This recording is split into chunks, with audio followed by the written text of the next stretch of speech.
This is what black is supposed to look like. What kind of truck is this? It's a 2016.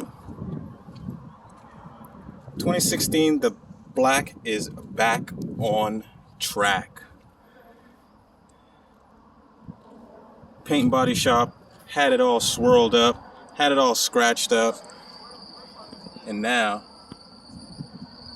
it's back to where it needs to be. Back to what it needs to be.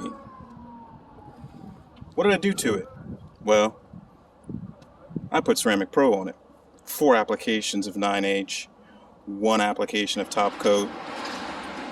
Been doing this with Ceramic Pro since 2016. Let's also talk about what was done before I put the coating on there. Well, David corrected it. And in correcting it, that means there's a post that shows all the scratches and the spider webbing and all that nasty stuff that most people have on their vehicles. So we pretty much leveled the clear coat. We got it looking the way it's supposed to. This is what makes that gloss pop once the coating gets on there. It's having the clear coat leveled, all of the imperfections taken out to give us this perfect black lusciousness.